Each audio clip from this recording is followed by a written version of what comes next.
Vous êtes sur RTL. Et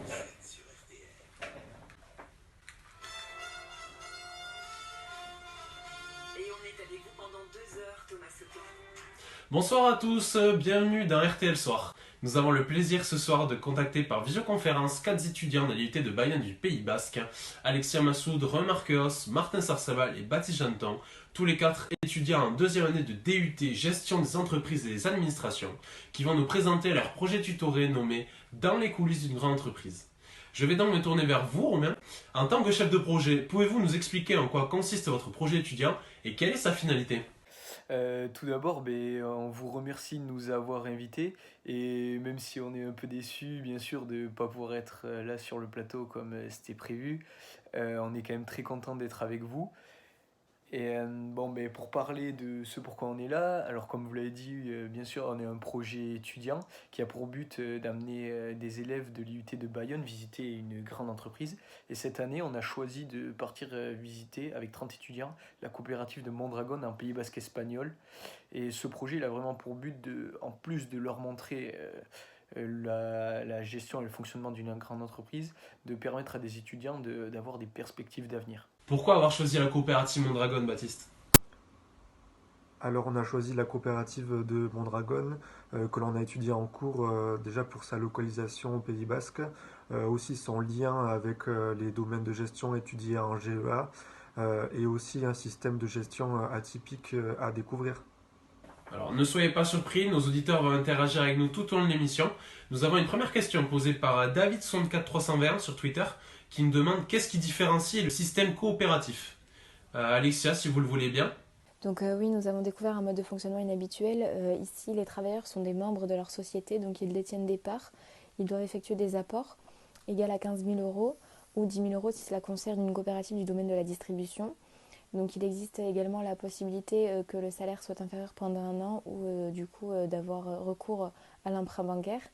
Et les coopératives aussi se distinguent car elles sont indépendantes les unes des autres alors qu'elles appartiennent au même groupe. Donc c'est vraiment quelque chose qui est assez inhabituel également. Mais savez-vous exactement comment la coopérative utilise cet argent ?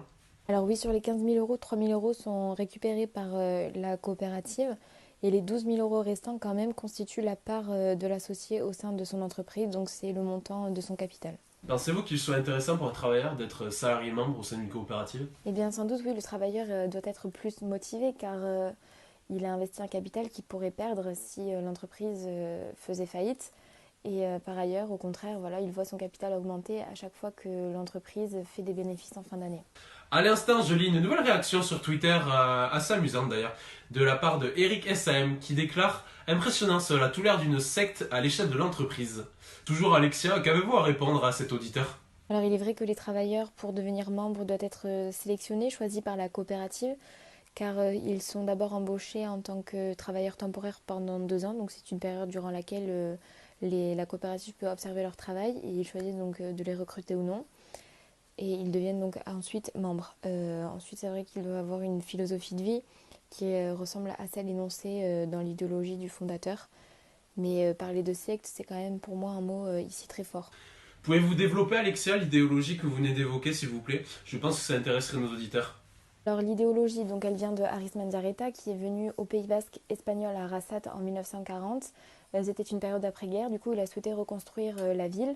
Il a mis en place des activités pour joindre les habitants entre eux, créer une solidarité. Il a créé l'école professionnelle en 1943 afin de permettre aux habitants d'accéder gratuitement à une scolarité, à une éducation. Et c'est comme ça qu'il voulait former la jeunesse. Et ensuite il a placé l'homme au centre. C'était vraiment ses mots, c'était son choix, c'était que les travailleurs devaient également prendre les décisions. Et donc il a cassé les schémas des entreprises classiques avec une direction autoritaire et des travailleurs. Voilà. Il a remis tout ça en ordre. Très bien. Et donc, vous verriez-vous travailler dans une coopérative à la fin de vos études ? Alors oui, je m'y verrais totalement, donc pour 2 raisons. La première, c'est que si la coopérative dans laquelle on est venait à faire faillite, on est automatiquement intégré dans une autre. Donc voilà, on va chercher à nous réintégrer, donc soit au même poste, sinon on nous forme. Donc on aura l'assurance d'avoir un emploi qui est vraiment quelque chose de très sécurisant dans ce contexte actuel où le chômage est quand même grand. Et dans un second temps, je pense que notre retraite est meilleure car on récupère notre capital qui a subi des augmentations au fur et à mesure des années à la fin de notre carrière au sein de la coopérative. Et si l'on compare ceci à une retraite complémentaire, je pense qu'elle est vraiment meilleure. Oui, moi je pense que ça peut être intéressant parce que même en dehors des entreprises, dans la ville, il y a vraiment cet esprit-là de tout le monde est plus ou moins égaux, il y a beaucoup moins de différences sociales que chez nous. Donc je trouve ça vraiment très bien. Alors même si j'ai trouvé ce type de gestion très intéressant, je pense que si je suis amené à devenir cadre, ça sera dans une entreprise privée normale où j'aurai un salaire bien plus haut et aussi des évolutions hiérarchiques au sein de l'entreprise bien plus intéressantes. Très bien, nous voyons des avis divergents, même au sein de votre groupe. Donc reprenons. Ce voyage aura permis à des étudiants de visiter le siège social de la coopérative Mondragon, ainsi que de visiter la ville de Bilbao. Pouvez-vous nous conter le récit de ce voyage en Pays Basque espagnol? Notre voyage il s'est déroulé sur 2 jours. Tout d'abord, le jeudi matin, on a été accueillis au siège social de la coopérative par Ander Echevarria, qui est le responsable communication. Et durant toute la matinée, il nous a vraiment expliqué comment fonctionne la coopérative, quels sont ses avantages, comment les gens sont rémunérés, tout ça. Et on a pu ensuite lui poser plein de questions. Il a été très clair et je pense que tous les étudiants ont été contents de cette visite. Ensuite, il nous a amenés à Otarola où se trouve le restaurant où ils accueillent les groupes comme le nôtre. Et d'ailleurs, très bon restaurant. On a pu, euh, on a pu y manger et voir le musée du fondateur de la coopérative qui est José María Arizmendiarreta. Euh, Ensuite, on a pris le bus pour aller à Bilbao, puisqu'en parallèle de la visite d'entreprise, on doit proposer aux étudiants une visite culturelle. Et le lendemain, du coup, ça s'est déroulé le vendredi, on a visité la ville de Bilbao, qui n'est pas très loin. Et le matin, on a visité le musée Guggenheim, qui est quand même incontournable dans cette ville. Et l'après-midi, on a proposé un jeu de piste pour que les étudiants voient un peu tous les monuments de la ville de façon un peu plus ludique. Ah, les années étudiantes, on en devient presque nostalgique. Nous allons maintenant parler du financement que nécessite un tel projet. Je vais laisser le soin à notre économiste et chroniqueur RTL d'aborder le sujet avec vous. Bonsoir François Langlais. Bonjour Thomas et bonjour les étudiants. Si mes chiffres sont bons, chaque étudiant qui a participé au voyage a dû verser 25 euros de sa poche. C'est une somme qui paraît assez dérisoire pour 2 jours en Espagne, tous frais payés, même pour des étudiants. Je me tourne donc vers vous, Martin Sarsabal, qui est le responsable de l'organisation financière du projet. On se doute bien que l'organisation d'un tel séjour demande un budget conséquent. Comment avez-vous géré ce budget et comment avez-vous estimé vos dépenses? Oui, bonjour, c'est bien ça. Les étudiants qui ont décidé de participer au projet ont dû seulement débourser 25 euros de leur poche. Donc, dès le début de l'organisation de ce projet, en juin 2019, nous avons construit un budget prévisionnel sous la forme d'un tableau avec 2 colonnes. Dans la colonne de gauche, les dépenses que nous devrions effectuer et dans la colonne de droite, les recettes. Donc, pour construire cet outil, nous nous sommes efforcés d'obtenir des devis, de nous informer auprès des différents acteurs et intervenants au projet quant au coût des services demandés. Nous avons ensuite, par rapport à nos dépenses prévues, ajusté nos recettes en listant les types de financement que nous avions choisis et leur montant de recettes souhaité. Donc. D'accord, à combien s'élevait donc le montant prévisionnel de vos dépenses? Alors, nous avions recensé un montant de dépenses totales de 3 575 euros. Donc, ce montant comprenant pour les étudiants et nous-mêmes la restauration, l'hébergement, le transport, la visite de la coopérative et celle des musées, mais également elle comprenait des frais relatifs à des aléas pouvant survenir durant le séjour. Donc notre volonté était de chouchouter, si vous me permettez l'expression, chouchouter les étudiants pour, en plus de la visite de la coopérative et des musées, qui était au cœur même de la finalité de notre projet, leur offrir de bons repas et un transport et un hébergement de qualité. Très bien, avez-vous réussi à tenir ce montant de dépenses? Donc arrivé au date du séjour, nos dépenses s'élevaient à 3 629,42 euros. Nous avons réussi à faire de nombreuses économies. Le coût du bus et de l'hébergement aura été inférieur à nos prévisions de 280 euros environ.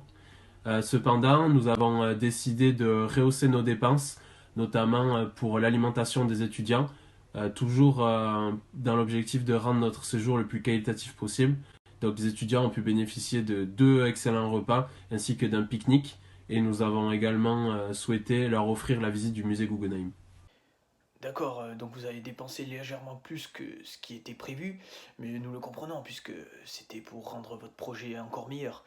Mais comment avez-vous financé ce projet? Pour financer notre projet, nous avons effectué 3 types de financement: l'autofinancement, l'obtention de dons et le sponsoring partenariat.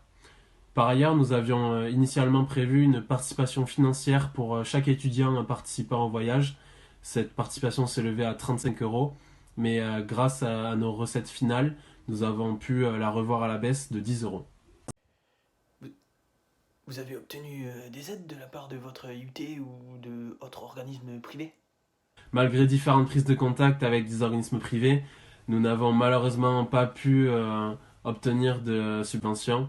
Cependant, notre IUT a participé financièrement à notre projet en finançant l'impression de supports de communication comme notre dossier sponsoring ainsi que l'impression de nos tickets de tombola pour une de nos actions de financement. Parlez-nous de votre autofinancement. Vos actions ont-elles été concluantes? Alors, nos principales actions de financement ont été une vente de grillades lors d'un triathlon organisé par l'association Pau Pyrénées Aventure qui nous a permis de récolter 968 euros. L'organisation d'une soirée étudiante en collaboration avec un bar de notre ville qui nous a rapporté 436 euros. Nous avons également organisé 2 pesées du jambon pour des recettes cumulées de 358 euros ainsi qu'une tombola pour 256 euros. Enfin, nous avons organisé 2 ventes de gâteaux et participé à 2 vides-greniers qui nous ont rapporté respectivement 130 euros et 345 euros. Nous avons également pu bénéficier de dons grâce à 2 cagnottes.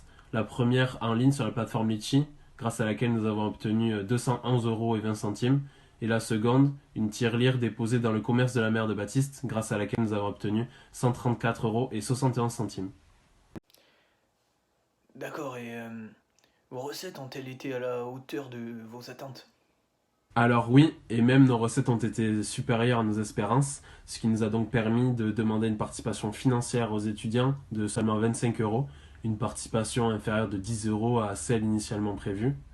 Ainsi, après ce séjour, il nous restait 50 euros et 49 centimes sur notre compte en banque du projet.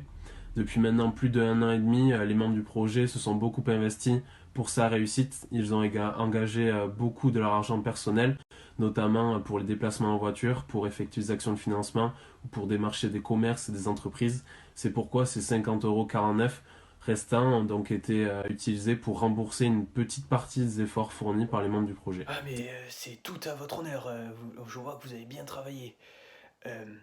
Merci Martin d'avoir répondu aussi vite à mes questions. Maintenant je laisse ma parole à Thomas pour la suite de l'émission. Merci beaucoup François. À présent, nous allons aborder un point clé pour rendre votre projet viable, la communication. Baptiste, vous êtes responsable de la communication. Quels étaient les enjeux? Alors oui, la communication, c'était un aspect crucial de notre projet, comme tous les projets finalement.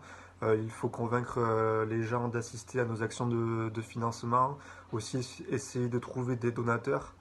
Donc pour ça, il faut trouver des supports de communication qui sont adaptés à chaque cible visée. Donc pour s'aider, on s'est appuyé sur la matrice des acteurs internes externes. Donc en interne, nous, on est 4 étudiants. On a aussi un tuteur de projet, Monsieur Darig, qui nous conseille, qui nous suit tout au long du projet. Il peut aussi nous donner des contacts qui nous aident sur le projet. Et ensuite, en externe, on a l'hébergement, le transport. On a le correspondant à Mondragon aussi. On a des particuliers, des entreprises, des associations et les 30 étudiants que l'on doit amener au voyage. Et quels sont ces outils de gestion que vous avez utilisés?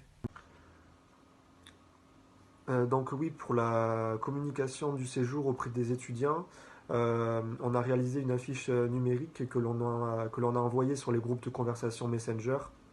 Donc pour nous, c'est le plus efficace et le plus facile et pratique pour les étudiants. Donc on a envoyé cette affiche 2 mois avant le départ. On n'a pas voulu envoyer ça trop tôt pour que les étudiants puissent se projeter facilement sur le séjour et le départ. Aussi, quand on a dit que les premiers arrivés seraient prioritaires, on a eu un afflux massif d'inscriptions et on est arrivé très facilement et très rapidement à 30 étudiants inscrits. Je pense que ce qui a beaucoup joué, c'est le prix voilà, de 25 euros. Et en plus, au vu des activités que l'on proposait, aussi la destination de Bilbao qui était très attrayante. Et enfin, ben, le fait de découvrir le siège social d'une grande société. J'imagine également que vous avez dû élaborer un dossier sponsoring pour attirer des sponsors ou des partenaires. Donc oui, bien entendu, on a créé un dossier sponsoring dans lequel on décrivait en détail notre projet, les moyens que l'on avait, nos objectifs et l'importance pour nous d'avoir des entreprises pour nous soutenir. Malheureusement, on n'a pas réussi à avoir de partenaires ni de sponsors, sûrement parce que le projet Coulisses ne leur permettait pas une assez grande visibilité. On a aussi tenté les subventions auprès de deux organismes, le Lions Club et le Rotary Club. Bon, malheureusement, on ne rentrait toujours pas dans leurs critères de sélection. Par contre, le dossier sponsoring nous a aidé à démarcher des entreprises et des petits commerces qui ont gentiment accepté de nous donner des lots gratuitement pour notre tombola. Et comment avez-vous communiqué auprès des étudiants? Avez-vous facilement convaincu 30 étudiants à participer à votre séjour? Donc oui, et pour communiquer sur notre séjour auprès des étudiants de la promotion, on a envoyé une affiche numérique sur les groupes de conversation Messenger voilà, des étudiants de deuxième année. Donc on l'a fait 2 mois avant le départ, donc on l'a pas fait trop tôt pour que les étudiants puissent se projeter facilement sur le séjour. Aussi, on a dit que les premiers arrivés seraient prioritaires, donc on a eu un afflux massif d'inscriptions et on est très facilement arrivé à 30 étudiants inscrits. Je pense que ce qui a beaucoup joué, c'est notamment le prix de seulement 25 euros, la destination de Bilbao et le fait de visiter un grand siège social. Je me tourne maintenant vers vous, Romain, quant à l'organisation du séjour. Vous avez eu de grosses responsabilités à supporter sur vos épaules, des épaules certes d'étudiants en gestion, mais de jeunes épaules inexpérimentées et insouciantes. Oui, c'est vrai, c'est la première fois que l'organisation d'un événement comme ça repose uniquement sur nos épaules et on voulait vraiment que tout se passe bien. Et pour cela, le plus important, ça a été d'éliminer les risques qui pouvaient entraver l'organisation du séjour. D'accord, je vois que vous avez été très précautionneux, et c'est sûrement une des clés de votre réussite. J'imagine quand même que vous avez reçu de l'aide de personnes extérieures au projet. Bien sûr, nous nous sommes fait un peu aider, en plus des acteurs internes au projet qui sommes nous, les étudiants qui organisaient les projets, et Monsieur Darig, nous avons été aidés par des acteurs externes qui ont été assez proches du projet. Donc on peut d'abord recenser la compagnie de bus qui nous a permis de nous déplacer, l'auberge de jeunesse qui nous a accueillis, les étudiants qui ont participé au voyage. On a aussi des associations qui n'ont pas financé directement le projet, mais qui nous ont permis de faire des actions de financement comme des ventes de gâteaux au sein de leur événement. Et après, il y a aussi Mondragon qui nous a accueillis pour faire cette visite et sans qui le projet n'aurait pas été possible.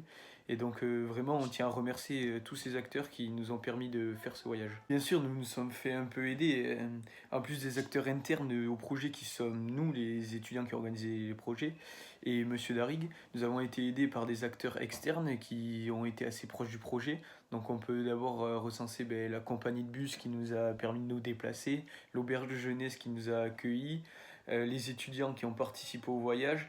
On a aussi des associations qui n'ont pas financé directement le projet, mais qui nous ont permis de faire des actions de financement comme des ventes de gâteaux au sein de leur événement. Et après, il y a aussi Mondragon qui nous a accueillis pour faire cette visite et sans qui le projet n'aurait pas été possible. Et donc vraiment, on tient à remercier tous ces acteurs qui nous ont permis de faire ce voyage. Malheureusement, cette émission touche bientôt à sa fin, mes amis. Je pense que nos auditeurs ont envie de savoir, avant de passer à la table, quels enseignements tirez-vous de cette aventure et qu'est-ce que ce projet vous a apporté à chacun? Honneur aux dames, Alexia. Alors moi, il faut savoir que j'étais la plus stressée des cas, donc j'avais beaucoup d'appréhension. Je ne savais pas si tout allait se dérouler comme prévu, si les étudiants là-bas allaient jouer le jeu, s'investir dans les visites qu'on allait leur proposer et notamment participer au jeu de piste qu'on avait nous-mêmes organisé. On avait également une certaine pression due à la responsabilité d'encadrer 30 élèves dans une ville qu'on ne connaît pas vraiment. Voilà, il fallait gérer le groupe lors des déplacements afin d'arriver à temps aux activités. il fallait déployer de l'énergie pour avoir leur attention. Et on a également déployé une certaine énergie sur place, mais également en amont.